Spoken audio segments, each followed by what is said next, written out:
I worked at New Balance as a footwear designer for several years. And then I got hired by Nike, and it was sort of like this amazing dream come true. Hey, what up? I'm MITUS, and this is another episode of Creased. Very special episode of Creased because we get to go in depth with the designer of one of the most iconic shoes that's ever come out. Sean McDowell was just a young shoe designer coming fresh out of New Balance, dropped into Nike, his dream job, and then given the impossible task to partner up with Foot Locker and come up with something given their new technology. I could run through it all, but he's much more interesting when he's talking, so let's jump into it. I can't believe you know where it stands. Fucking hell. That's a faux pas.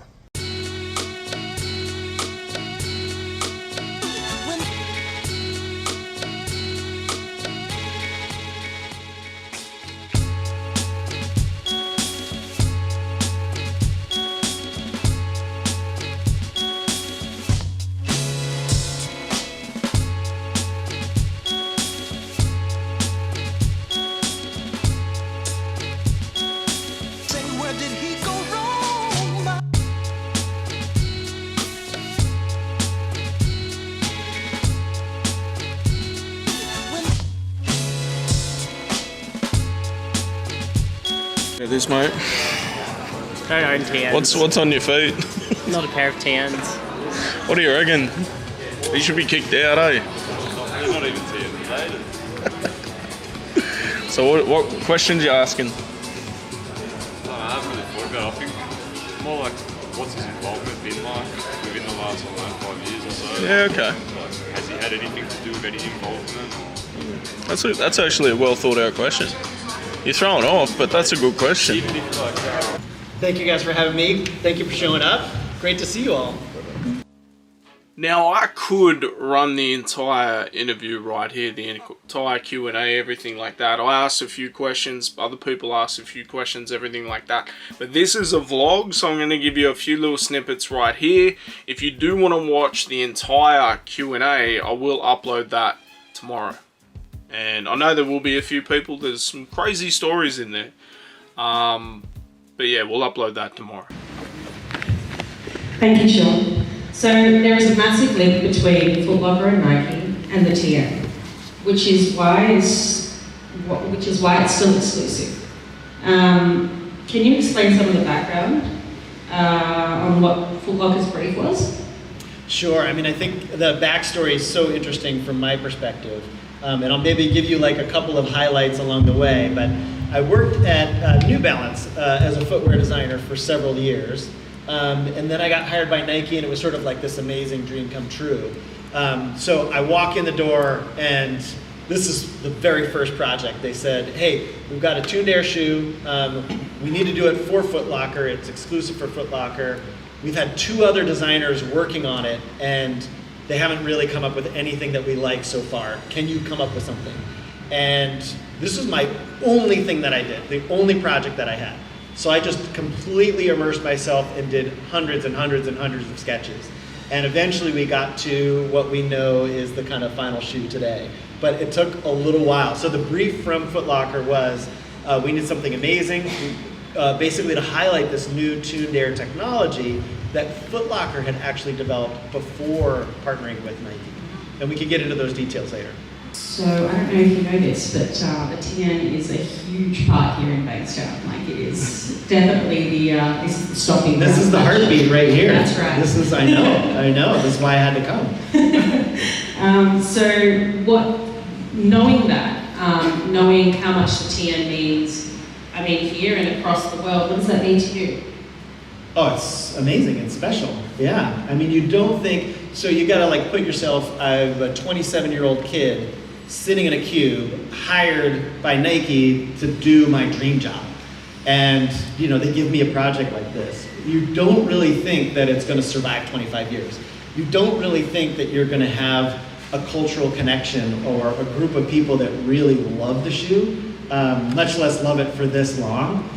So that's why, from my perspective, this is absolutely another dream come true to come here and meet all of you and see really like this is the heartbeat of TN country right here.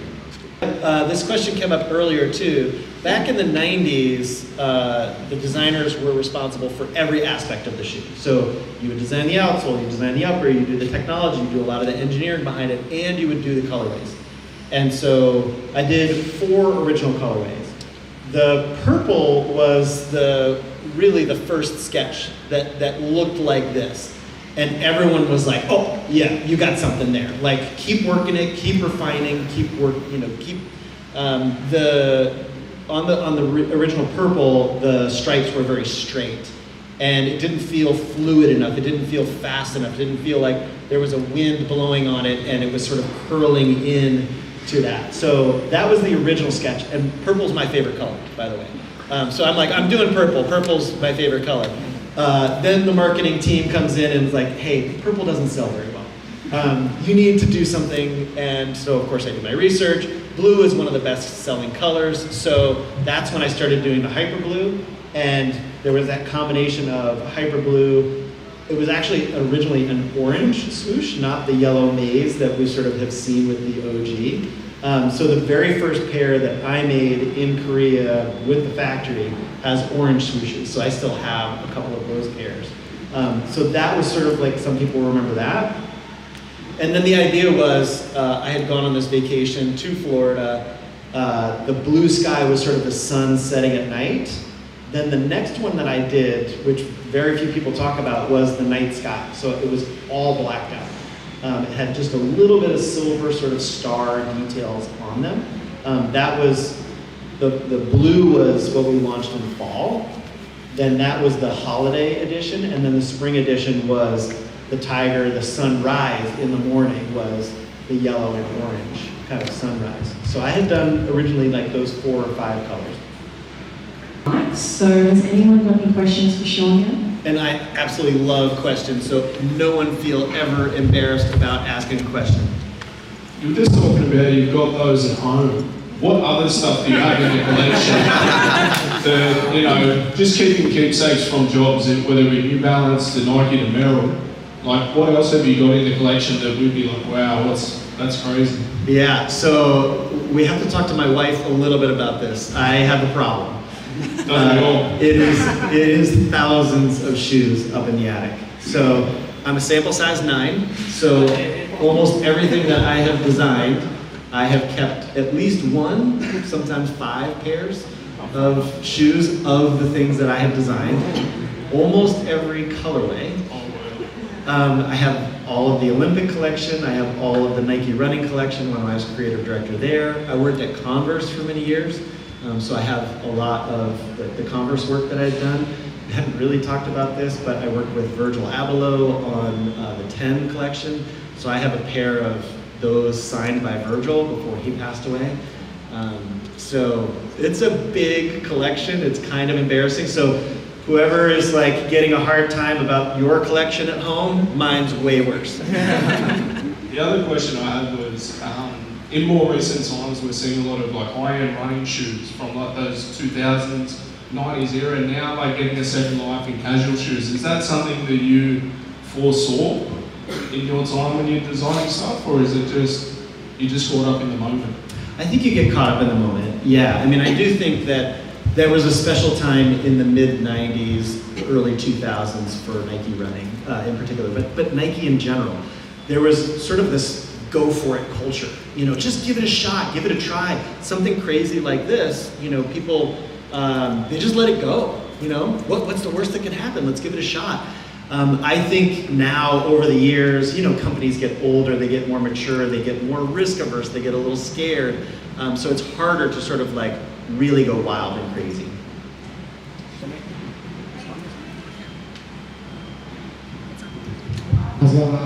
What's your thoughts on the shoe actually being banned from venues, certain venues? Tell me about this. So this is news to me. Especially when I'm from West Sydney, some pubs and clubs will not let you in their team at all. Because you guys are rebel rousers? I guess so. Yeah, this is news to me. I mean, I'm a little bit annoyed. It's Yeah. been like that for maybe A couple of years. 5 months, 6 Oh, years if now. not longer. Longer, yeah. If you're wearing them, they say, the bouncer says, no, can't come in. Maybe. Wow. Discrimination. All right, it is discrimination. I think I should like go talk to the government. Come back to the Sydney Sean shore, from right? They got to thank us because the old heads are the ones that carried it through. Yeah, yeah. No, I mean, you guys have done an amazing job. I mean, 25 years. And you sort of think about it going from generation to generation, right? Like younger kids, we saw here earlier, you know, some 5-year-old kids that are getting, it becomes part of their life too. And it's very rare that a shoe transcends more than a couple of years, right? Yeah. Hey there, Sean. Hi.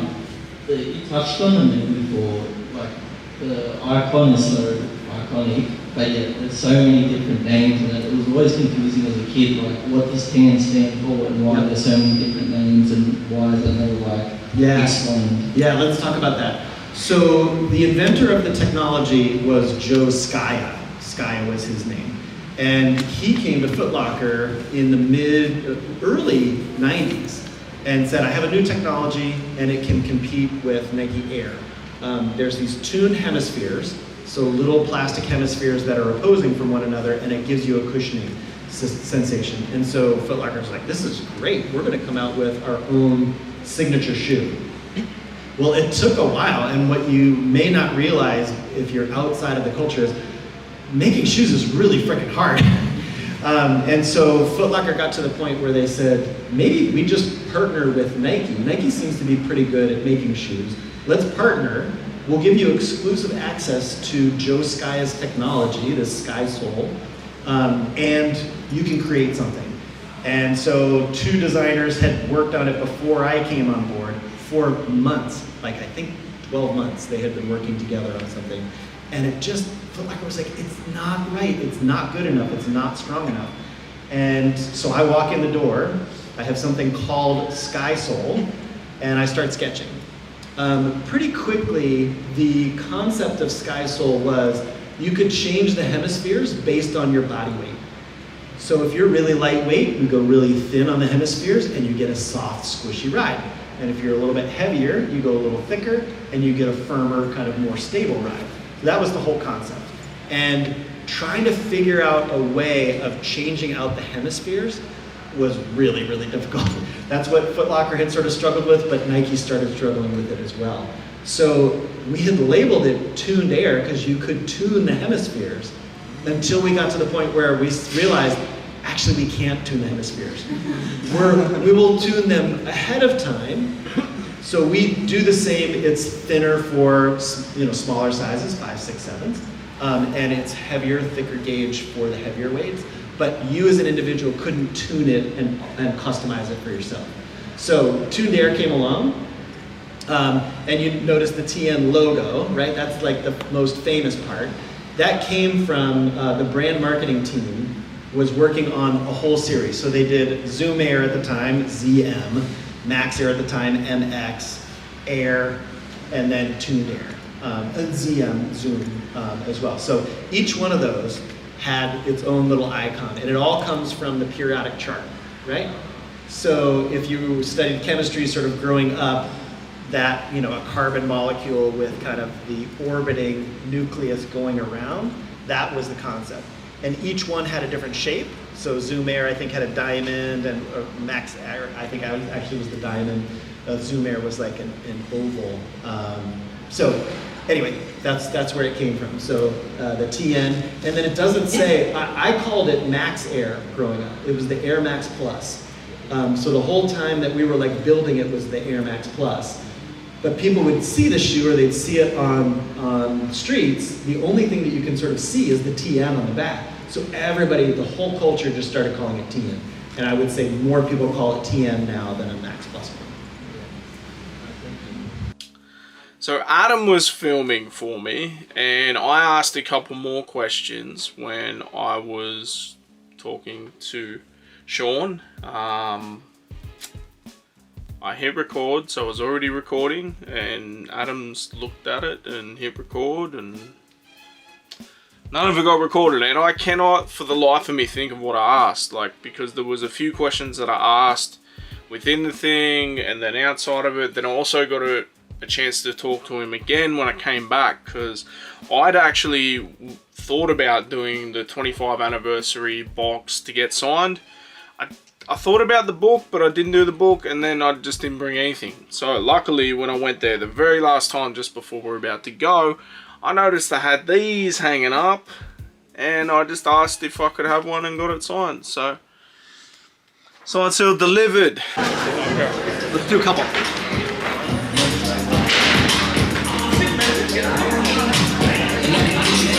Got it? I actually do YouTube content based around sneakers and everything too, so like not just TNs, but like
So where did you come up from? From Newcastle. From Newcastle. we drove 2 hours. Yeah. 2 hours. Yeah. I'm originally from this area, but now live in Newcastle. Yeah. And he witnessed the whole talk and goes, I've got to get a book to get signed. Yeah. Yeah. And then relined back up. Adam. Yeah, I never gave it to him. Yeah. I just came off a few times.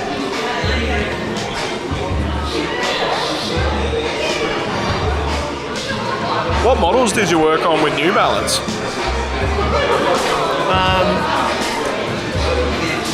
The 802 trail shoe, Yeah.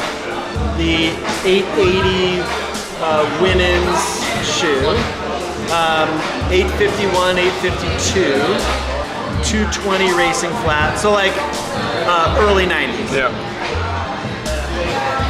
Crazy how all that stuff's coming back around now. Like, I know. it's all casual wear now. They've just announced like they're bringing back an old school Pegasus as a casual shoe. Yeah. So you don't have a pair of TNs, but you just bought the book to get signed. Close enough. And I forgot to bring anything to get signed. Don't buy a book. We also did some interviews as well. I wanted to do a lot more interviews. I think I only recorded one, to be fair. But yeah, it was so cool seeing everyone together. You had guys like Raw Grind, who does a lot of art based around the TN. There was another dude there that customizes TNs, and then, you know, you had a lot of them were like Foot Locker employees that are just based around the community as well. But then you also had the TN Talk boys, everything like that. We got a nice group photo. They're actually talking about doing a meet up of just TN Talk, so that'd be cool too. Hey, I'm Clay. Yeah, I'm here at the TN event in Bankstown, and yeah, just as you know, we're here about TNs, and for me, it's got a special place. I relocated from WA to New South Wales in 2015, and I did find that, you know, coming from WA to Sydney, TNs like was one of the only reasons that as an adult man, like, you know, I could kind of talk to other adult men. And, you know, it was really cool. Like, you know, we would bond over our shoes, but also it would be an icebreaker. So, like, we'd notice each other's shoes, kind of like respect each other's shoes. And then, you know, from then, you know, we could become mates and stuff. But just in general, it would give me kind of a reason to kind of communicate and connect to people. And I felt that there was a special connection that this state had with TNs. That's all I got. That's crazy that like you said, the way you were able to make friends and that icebreaker was TN. So like, yeah, that would have a special place in your heart. And at the heart of it, like all of this, you look around, we know so many people that when we connect, it is a community, isn't it? Yeah. I mean, that's it as well. Like TNs as well was an interesting one where I feel like we've never had the lineups that other groups have had. So it was a lot more of a real connection. Like sometimes in a lineup, it could be like people that want the shoe, but also people that want to resell the shoe. Whereas like with TNs, for the longest time, if you really wanted it, you could get it without having to skip work and stuff like that. So, you know, like a lot of times when, you know, you'd connect over the shoe, but also you'd, you know, you could find out from other people as well what's coming out or what's in the store. Like not by going to the store, but by looking at feet. Yeah. You also work at Foot Locker now? Yeah, so I'm at Foot Locker in Mount Druitt. So it's, you know, really... You'd sell a few TNs there. We'd sell quite a few, and I think an interesting thing about TNs is, especially I've been working in Western Sydney, so I've done Parramatta, Mount Druitt, Burwood, and then the city, and Wetherill Park. TNs have a different kind of meaning to different parts of the community, and you know, and I feel like it's all positive. You know, as much as we joke about, you know, the reputation of it being an aggressive shoe, I do feel like there's a positivity to it, whether it is Mount Druitt or whether it is Burwood, and it's different but still positive, and that's really unique as well. That's awesome. Yeah, thank you. That's all good. Now, the fact that I am running around my old stomping grounds of Bankstown means we gotta go shopping. So, some real interesting shops, as you will see.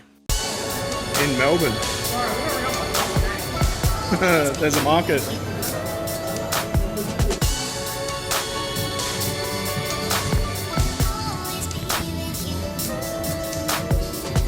Got a bit of everything.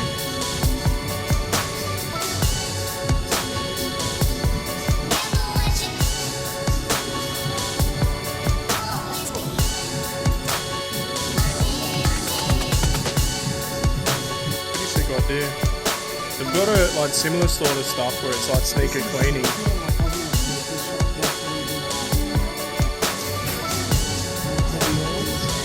What's the deal? Oh, I didn't even see it.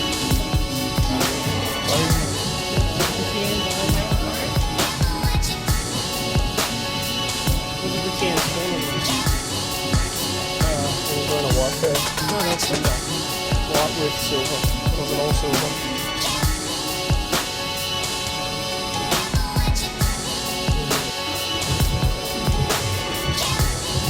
Crazy they just put an OG colorway on it though.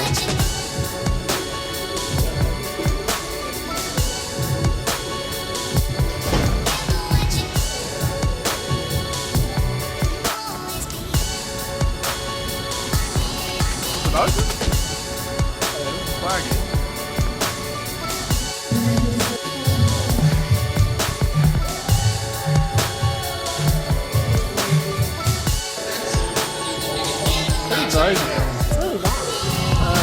It was a crazy day. I can't thank Foot Locker enough for putting the events on and making sure that myself and other people within the sneaker community were able to catch this event.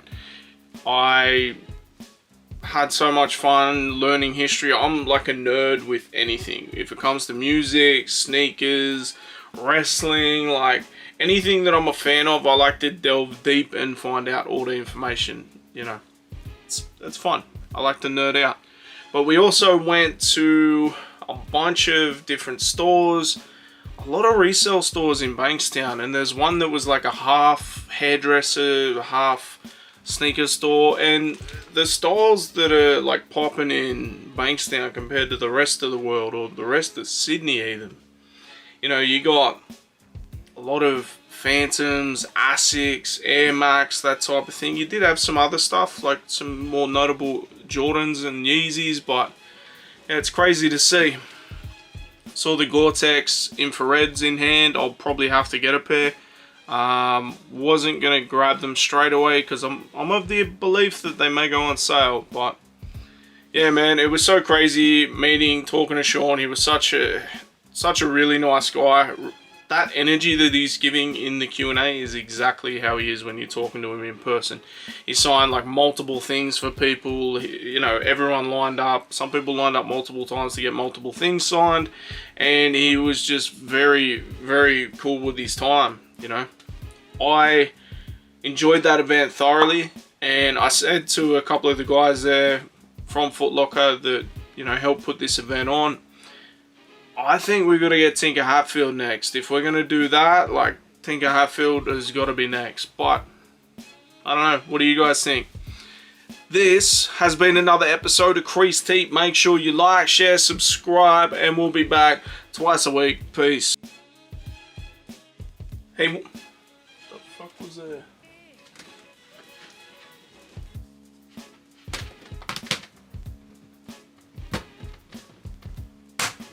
I worn something and forgot to put it back. Let's do this again.